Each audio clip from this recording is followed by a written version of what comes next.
अस्सलाम वालेकुम जी। महंगाई की सताई हुई आवाम ने लंडे बाजारा का रुख कर लिया। जैसे मौसम सरमा करीब आ गई, मौसम सरमा की आमद हो गई है। लोग जो परेशान से महंगाई तो उन्होंने बजाय बाजार जान ते बाजार से महंगी चीज़ा मिलती ने उन्होंने लंडे बाजार का रुख कर लिया। अज साडे नाल शहरी मौजूद हैं। वालेकुम सलाम सर, इत्थे तुसीं आ समान खरीदन आए जे लंडे बाजार दे विच। लंडे बाजार दे बाजार नाल सौदा रहत मिलदा है या की मामला है? ये इत्थे जिहड़ा है कि हवेली रोड ते एक हफ्ता बाजार लगदा है और जिहड़ा बाजारों तुसीं जिहड़ा एक सूट हैगा है अगर वो 3000 3500 रुपए दा मिलदा है, ये तो तकरीबन कुछ 1700-1800 दा मिल जांदा है। काफी इत्थे जिहड़ा ना बाजार नालों काफी फर्क हैगा है और काफी इत्थे होर भी चीज़ां हैगियां ने, चादरां वगैरह ने, जैकटां वगैरह ने, वो बाजार नालों काफी इत्थे सस्तियां मिलदियां ने।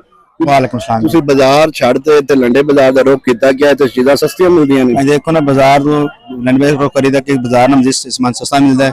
देखो जितों आवाम नूं रिलीफ मिले आवाम नूं उत्थे आना है जी। बिल्कुल। तो देखो सानू बाजार चीज़ 3000 में सानू 1000 मिलदी है, 800 मिलदी है।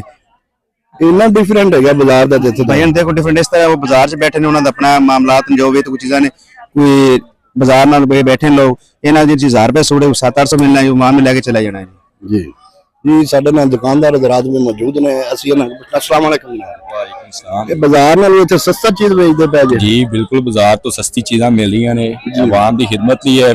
मेरा ये इतला है सारे मशहूर है, बल्कि मेरा उजा शाम की वाले लोगों आस पास के गाँव वालों क्या इतने बाजार का विजिट करन। इंशाअल्लाह बाजार तो बारात और म्यारी चीज़ मिलेगी।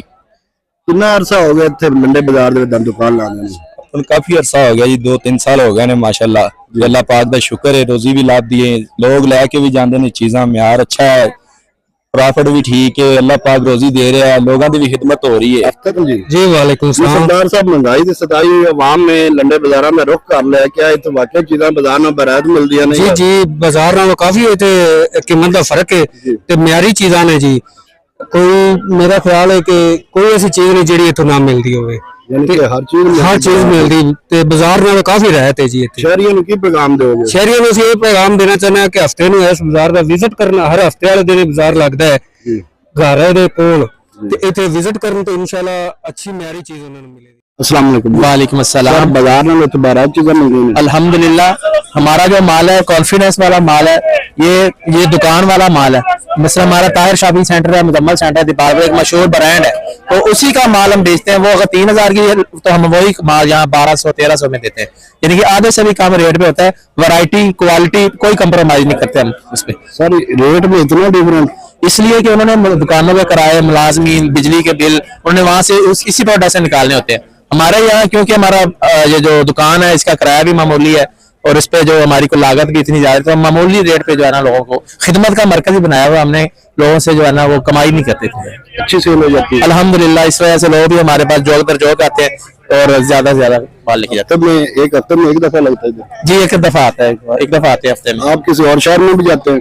जी भाई, हम इसके अलावा बसीरपुर जो हमारे करीबी इलाका है, दीपालपुर और शेरगढ़, यहाँ भी हम जाते हैं। तो इधर अगर 3000 रुपये चीज बाजार से मिलती है, इधर 1500 रुपए की, यानी कि 1500 रुपए का डिफरेंट है। हाँ जी बिल्कुल, दुकान का और यहाँ वजह वो पैकिंग की वजह होती है या कोई और वजह? पैकिंग की वजह भी होती है, जो उनकी अपनी दुकान के खर्चे खराजात हैं उनकी वजह से भी, उनके पास मुलाजमिन होते हैं, बिजली होती है, उनकी जो दुकानों के किराए हैं बड़े ज्यादा, तो उस वजह से यहाँ हमारा एक सस्ता बाजार क्यों लगाया। जैसे गवर्नमेंट चाहती है आवाम को रिलीफ मिले, सस्ती चीजें मिले, तो ये सस्ता पैकेज होता है। इधर बाजार से क्या क्या चीज मिल जाती है? इंशाल्लाह सारी प्रोडक्ट मिलती है, कपड़े की वैरायटी, लेस, ये जो गारमेंट्स का सामान और टोपियां, हर चीज मिलती है यहाँ। जो दुकान की वैरायटी है सारा यहाँ मिलेगा। जनरल स्टोर का सारा सामान मिल जाएगा।